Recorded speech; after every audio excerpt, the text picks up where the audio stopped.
Friends, welcome to Edufly JEE NEET. और last के class में हमने इंडक्टिव इफेक्ट कंप्लीट कर लिया था। तो साइज, इलेक्ट्रोनेगेटिविटी और इंडक्टिव इफेक्ट हमारा कंप्लीट है। जो तीन इंपॉर्टेंट टूल्स हैं स्टेबिलिटी फाइंड करने के लिए, वो हमने कंप्लीट कर लिया है। और आज इंडक्टिव इफेक्ट का यूज करके हम लोग देखेंगे कि स्टेबिलिटी कैसे चेक कर सकते हैं किसी भी चार्ज सिस्टम का, और एसिडिक स्ट्रेंथ कैसे चेक कर सकते हैं। अभी तक आपने साइज और इलेक्ट्रोनेगेटिविटी का यूज करना सीखा था। ठीक है, आज के क्लास में हम लोग इंडक्टिव इफेक्ट का यूज करके किसी भी सिस्टम का स्टेबिलिटी चेक करते हैं। तो हम लोग स्टेबिलिटी क्यों चेक कर रहे हैं? स्टेबिलिटी इसलिए चेक कर रहे हैं ताकि हम लोग फिर एसिडिक स्ट्रेंथ किसी का फाइंड कर सके कि कौन कितना ज्यादा एसिडिक है। मैंने आपको थ्योरी में बताया था कि जिस भी सिस्टम का कॉन्जुगेट बेस जितना ज्यादा स्टेबल, वो उसका एसिड उतना ही ज्यादा एसिडिक होगा। तो ये हमारे लिए इंपॉर्टेंट है कि हम लोग इंडक्टिव इफेक्ट के थ्रू किसी भी सिस्टम का स्टेबिलिटी चेक करें और किस तरीके से वो इंडक्टिव इफेक्ट अफेक्ट करता है स्टेबिलिटी में और अनस्टेबिलिटी में, तो वो हम लोग इसमें देखेंगे। ठीक है, तो फर्स्ट क्वेश्चन जो मैं यहाँ पे ले रहा हूँ कार्बोकेटायन से रिलेटेड है। आपने सुना होगा कि जब भी लुकास रिएजेंट की बात करें, लुकास टेस्ट की बात करें क्लास 12th, है ना, उसमें क्या बोला गया कि भाई 1 डिग्री जो होता है अल्काइल हैलाइड वो कम रिएक्टिव होता है लुकास टेस्ट में, और 3 डिग्री अल्काइल हैलाइड जो होता है वो ज्यादा रिएक्टिव होता है। तो क्यों ऐसा होता है?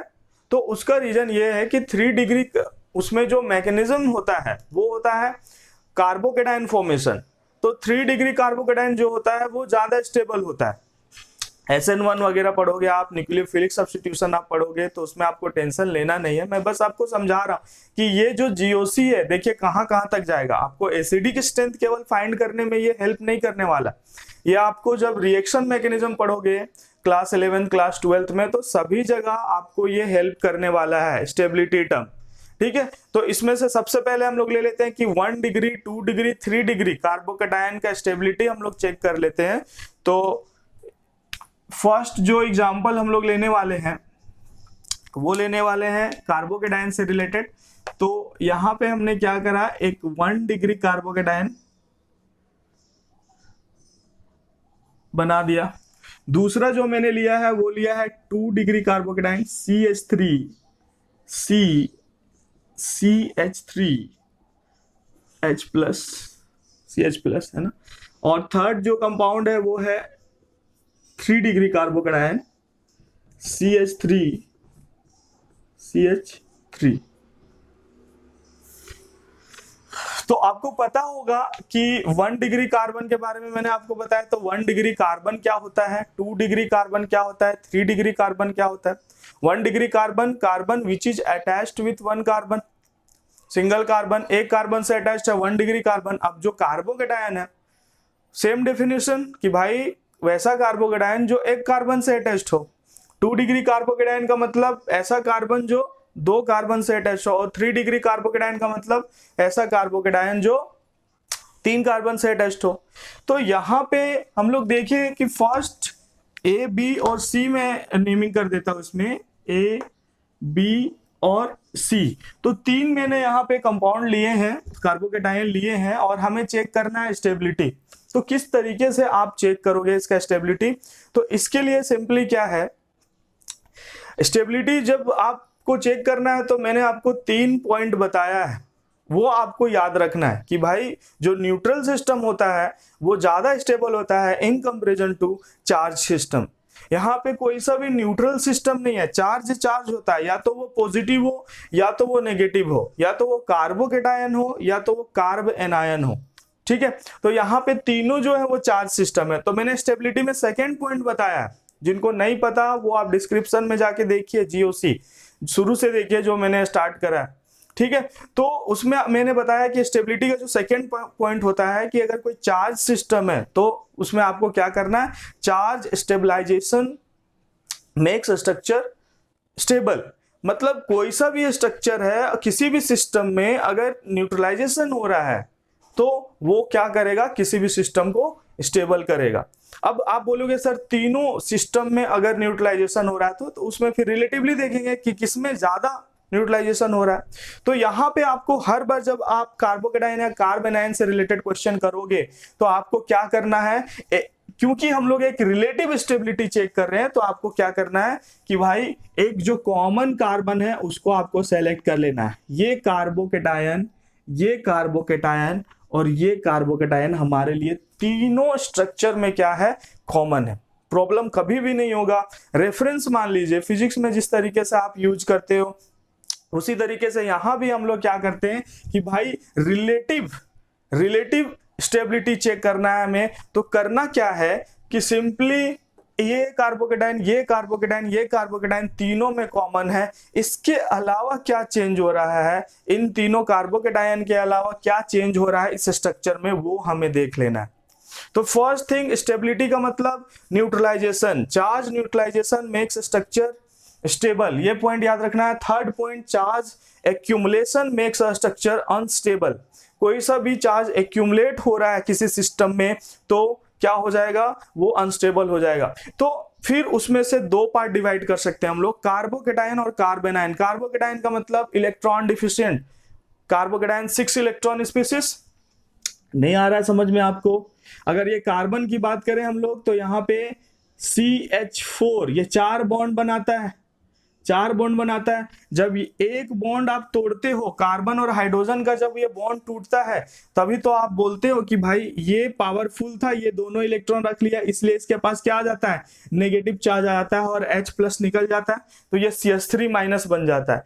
तो कार्बन आयन के पास कितने इलेक्ट्रॉन, 8 इलेक्ट्रॉन।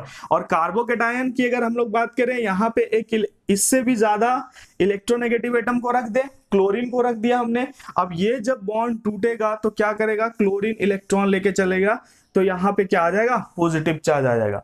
तो 2, 4 और ये 2, 6 इलेक्ट्रॉन होता है कार्बन, है ना। बेसिक चीजें हैं, ये सब अभी बताने की जरूरत नहीं है, आप पहले से ही जानते होंगे ये चीजें, ठीक है। अगर नहीं जानते तो फिर मैं बेसिक से एक कोर्स लेके आऊंगा, उसमें फिर मैं सारे डिटेल आपको बताऊंगा, ठीक है। तो कार्बोकेटायन का मतलब आपको समझ में आ गया भाई कि क्या होता है, ये 6 इलेक्ट्रॉन स्पीसीज होता है और क्या होता है, इलेक्ट्रॉन डिफिशिएंट होता है। तो हम लोगों ने क्या करा, अब कार्बोकेटायन इलेक्ट्रॉन डिफिशिएंट, तो मतलब वो न्यूट्रलाइजेशन के लिए क्या चाहिए उसको कि भाई मेरे को कोई इलेक्ट्रॉन दे। मीनिंग समझना, सभी लोग इंटरकनेक्टेड है। मैं जो चीजें भी बात कर रहा हूं शुरू वाले लेक्चर से, जीओसी में जो फर्स्ट थिंग आपने पढ़ा कि भाई स्टेबिलिटी क्या होता है भाई, चार्ज न्यूट्रलाइजेशन। अब चार्ज न्यूट्रलाइजेशन हो रहा है तो उसके टूल्स हैं बहुत सारे, साइज, इलेक्ट्रोनेगेटिविटी, न्यूट्रलाइजेशन मतलब कंफर्ट जोन, स्टेबिलिटी का मतलब कंफर्ट जोन, तो साइज, इलेक्ट्रोनेगेटिविटी। अब आ गया इंडक्टिव इफेक्ट। तो कार्बोकेटायन जब हम लोग चेक करें, कार्बोकेटायन में क्या आप देखोगे कि भाई ये चाहेगा कि मुझे कोई इलेक्ट्रॉन दे। कार्बोकेटायन के लिए न्यूट्रलाइजेशन का मतलब है कि अगर मैं कार्बोकेटायन में चाहूंगा भाई मेरे को इलेक्ट्रॉन दे कोई। कार्बन आयन की बात करें अगर, तो वो चाहेगा कि भाई मेरे से इलेक्ट्रॉन निकाले, न्यूट्रलाइजेशन, न्यूट्रल की ओर जा रहा है ना भाई। ज्यादा इलेक्ट्रॉन है तो चाहेगा मेरे से इलेक्ट्रॉन निकाले, और कम इलेक्ट्रॉन है तो चाहेगा मेरे तरफ इलेक्ट्रॉन दे। समझ में आ रहा है? तो यहां पे जो एक ही फैक्टर है हम लोग देखेंगे इस वाले कंपाउंड में, तीनों कार्बोकेटायन में, समझना मैंने तीनों को रेफरेंस मान लिया। हाइड्रोजन तो कुछ चेंज नहीं लाता, उसको रेफरेंस माना जाता है इलेक्ट्रॉन डोनेटिंग और विड्रॉइंग के, अगर हम लोग वैसा ट्रीट करें तो। C+ और C+, तीनों में हमने क्या कर लिया, कॉमन ले लिया। उसके बाद हम लोग चेंजेस देखेंगे कि भाई क्या चेंज आ रहा है। तो यहाँ पे आपको क्या मिलेगा, CH3 ग्रुप, यहाँ पे 2 CH3 ग्रुप, यहाँ पे 3 CH3 ग्रुप। स्टेबिलिटी में ये कार्बोकेटायन चाह रहा है कि भाई मेरे को कोई इलेक्ट्रॉन दे। अब CH3 ग्रुप को हम लोग पहचानेंगे कि ये +I इफेक्ट है या -I इफेक्ट शो करता है। तो मैंने आपको बताया है लास्ट वाले लेक्चर में कि all alkyl group shows +I effect. जितने भी अल्काइल होते हैं वो क्या शो करते हैं, +I इफेक्ट शो करते हैं। तो ये क्या कर रहा है, ये दे रहा है इंजेक्शन, और किसके थ्रू, +I इफेक्ट CH3 के थ्रू। मतलब ये कार्बोकेटायन चाह रहा था कि भाई मेरे को इलेक्ट्रॉन मिले, तो इस वाले CH3 ने इसको इलेक्ट्रॉन देना स्टार्ट किया through sigma bond, +I effect, ठीक है। तो ये क्या हो रहा है, न्यूट्रलाइजेशन इसका हो रहा है, बोल सकते हैं। यहाँ पे अगर देखें तो ये C+ भी सोच रहा होगा मन में कि भाई मेरे को कोई इलेक्ट्रॉन दे, अब यहाँ पे दो CH3 ग्रुप लगे हुए हैं, तो ये क्या बोलेंगे कि भाई मैं प्लस आई इफेक्ट हूं तो मैं दूंगा इसे, यहाँ पे भी प्लस आई इफेक्ट है तो मैं इलेक्ट्रॉन दूंगा इसे। तो यहाँ पे एक बंदा लगा हुआ है इलेक्ट्रॉन देने में, यहाँ पे दो लोग लगे हुए हैं इलेक्ट्रॉन देने में। ये सिर्फ प्लस भी मन में सोच रहा होगा भाई मेरे को भी इलेक्ट्रॉन दे, चार्ज न्यूट्रलाइजेशन, मैं स्टेबल होना चाहता हूँ लाइफ में। तो यहाँ पे क्या, तीन लोग लगे हुए हैं इलेक्ट्रॉन देने में, तीनों प्लस आई के थ्रू, तीनों मिथाइल ग्रुप है तो इसमें कोई कंफ्यूजन ही नहीं है, तीनों प्लस आई शो करेंगे यहाँ पे। तो यहाँ पे एक बंदा न्यूट्रलाइज कर रहा है, यहाँ पे दो न्यूट्रलाइज कर रहा है और वहां पे तीन लोग न्यूट्रलाइज कर रहे हैं। समझ में आ रहा है? तो न्यूट्रलाइजेशन सबसे ज्यादा कहां पे, थर्ड वाले में, सी वाले हमारे कार्बोकेटायन में। तो इसीलिए क्या बोलते हैं हम लोग कि जो कार्बोकेटायन होता है वो क्या होता है, स्टेबल होता है in comparison to 2 degree 1 degree. 3 degree carbocation जो होता है क्या होता है, स्टेबल होता है in comparison to 2 degree and 1 degree. ठीक है, तो यहाँ पे आप थ्योरी में क्या लिख सकते हो, प्लस आई मोर, तीनों से कंपेयर कर दो भाई। हम लोग तीनों देखो, अगर बात रियल में अगर बात करें तो ये तीनों अनस्टेबल है ना, क्योंकि चार्ज सिस्टम है। लेकिन हमें फाइंड करने के लिए दिया गया है रिलेटिवली स्टेबल कौन है। तीनों चलो अनस्टेबल है ठीक है भाई, लेकिन कोई तो खुश होगा, है ना। तो इसमें क्या है कि तीनों में से प्लस आई में सबसे ज्यादा कौन लगा रहा है, प्लस आई ये लगा। तो आप याद मत कर लेना यार कि प्लस आई इफेक्ट है सो कार्बोकेटायन को स्टेबल करता है, माइनस आई इफेक्ट इस तरीके से करता है अनस्टेबल करता है, वो याद करने की जरूरत ही नहीं ना, क्यों कंफ्यूज हो रहे हो। सिंपल आप देखो, एक थ्योरी लेके चलो कि स्टेबिलिटी है, स्टेबिलिटी के लिए क्या चाहिए, चार्ज न्यूट्रलाइजेशन। चार्ज न्यूट्रलाइजेशन के लिए क्या चाहिए, हमारे पास टूल्स है। साइज रहा, साइज के थ्रू कर देंगे। इलेक्ट्रोनेगेटिविटी रहा, सेम साइज रहा, इलेक्ट्रोनेगेटिविटी के थ्रू कर देंगे। अगर हमारे पास प्लस आई माइनस आई कहीं लग रहा है, कोई ग्रुप इफेक्ट लगा रहा है, तो क्या करेंगे, उसको प्लस आई माइनस आई के थ्रू देख लेंगे कि न्यूट्रलाइज कहाँ पे हो रहा है, कौन कर रहा है न्यूट्रलाइज। ठीक है, तो ये समझ में आ गया। इसमें थ्योरी में आप लिख सकते हो प्लस आई मोर, तो क्या हो गया, न्यूट्रलाइजेशन मोर।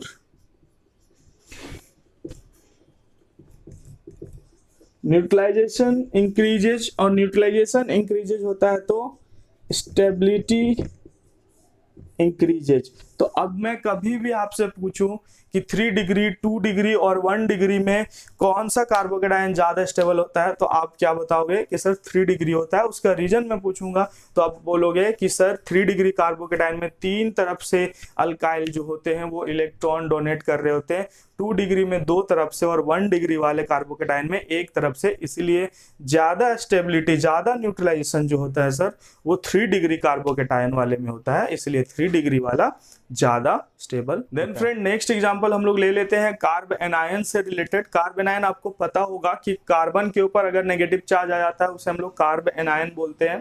ठीक है, तो इसमें से एक एग्जांपल ले लेता हूं मैं। एक तो मैं 1 डिग्री कार्ब एनायन ले रहा हूं, CH3CH2 माइनस। दूसरा जो है वो है CH3 2 डिग्री कार्ब एनायन है। और थर्ड जो मैं ले रहा हूं वो है CH3 3 डिग्री कार्ब एनायन।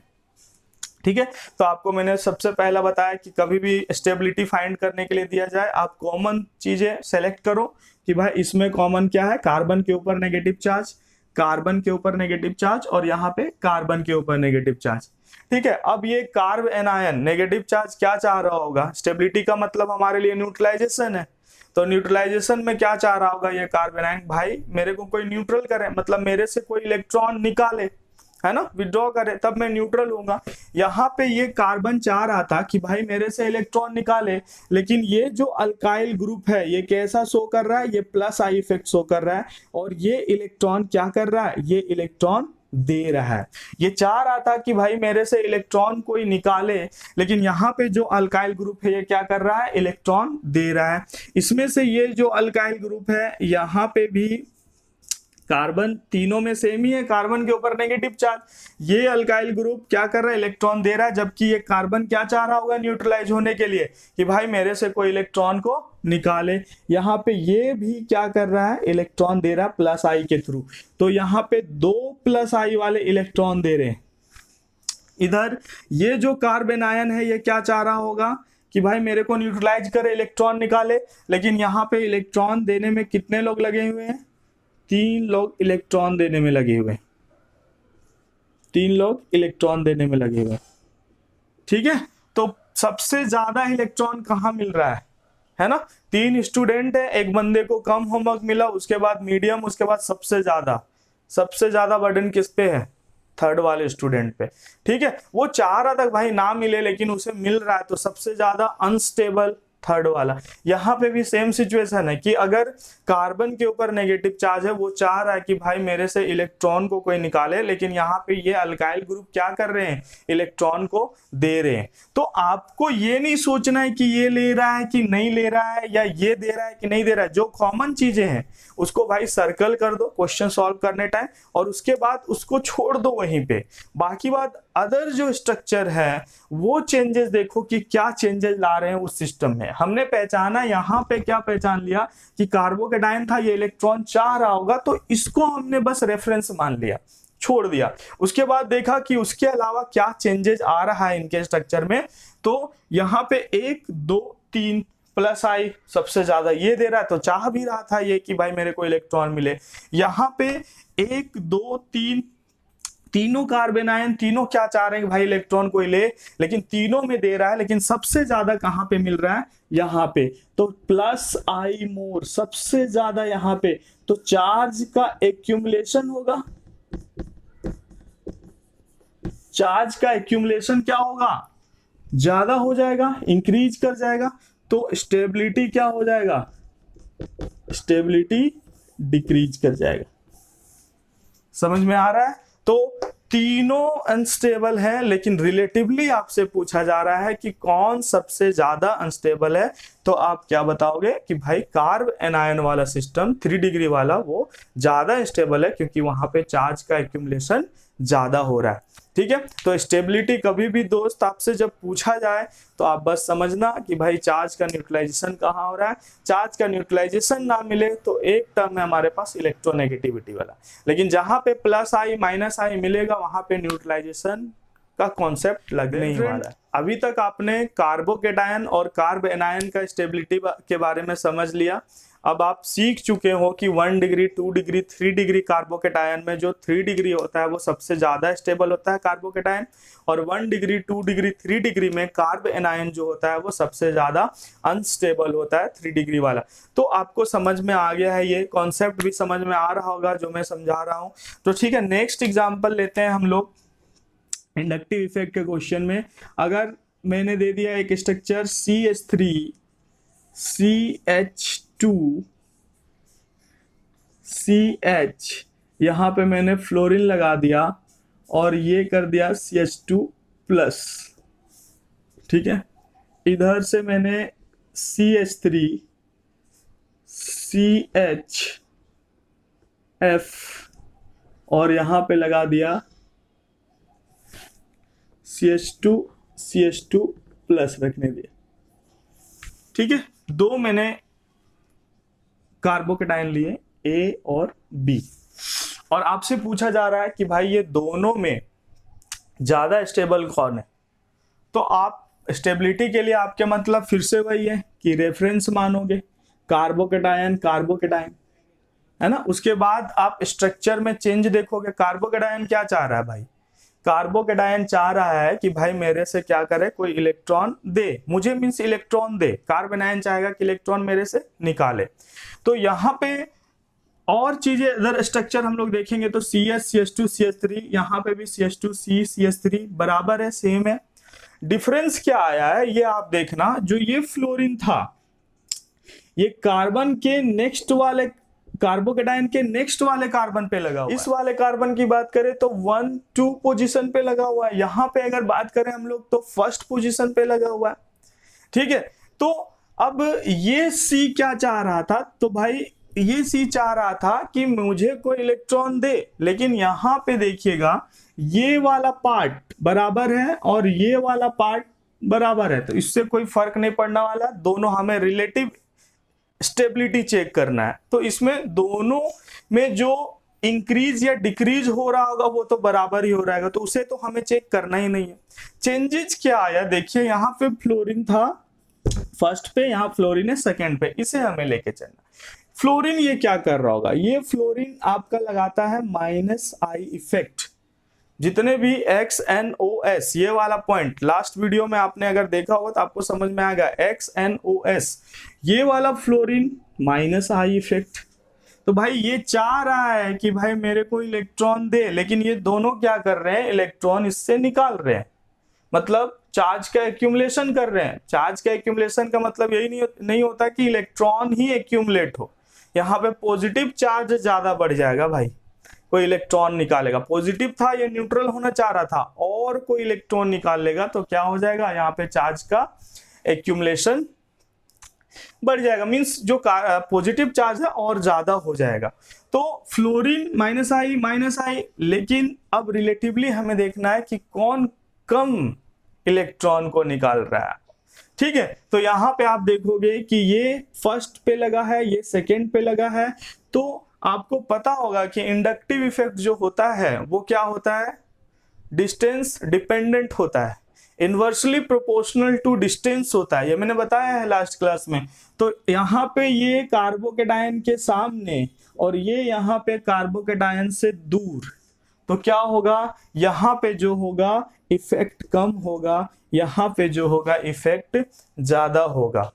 ठीक है, तो आप क्या लिख सकते हो, माइनस आई लेस, यहां पे लिख सकते हो माइनस आई मोर, है ना, charge accumulation less, charge accumulation more. तो यहाँ पे स्टेबिलिटी मोर, यहाँ पे स्टेबिलिटी लेस, रिलेटिवली देख रहे हैं, दोनों ही अनस्टेबल है, मैं बार बार आपको बोल रहा हूं, लेकिन हमें रिलेटिवली फाइंड करना है कि कौन सा स्ट्रक्चर ज्यादा स्टेबल है। तो इसके लिए कुछ चीजों को हम लोग रेफरेंस मानते हैं। फिजिक्स में आप करते ही हो कि अगर रिलेटिव स्पीड फाइंड करना होता है तो आप क्या करते हो, एक को भाई सामने वाले को जीरो वेलोसिटी मान लेते हो, और उसके बाद फिर उसका स्पीड आप में एडअप हो जाता है या सब्सट्रैक्ट हो जाता है। तो इसी तरीके से यहाँ भी आपको लेके चलना ऑर्गेनिक केमिस्ट्री में, हर बार याद नहीं करना है। एसिडिक स्ट्रेंथ के अगर 10 क्वेश्चन है आपके पास, तो 10 क्वेश्चन को सॉल्व करने के लिए एक तरीका होना चाहिए ऑर्गेनिक केमिस्ट्री में,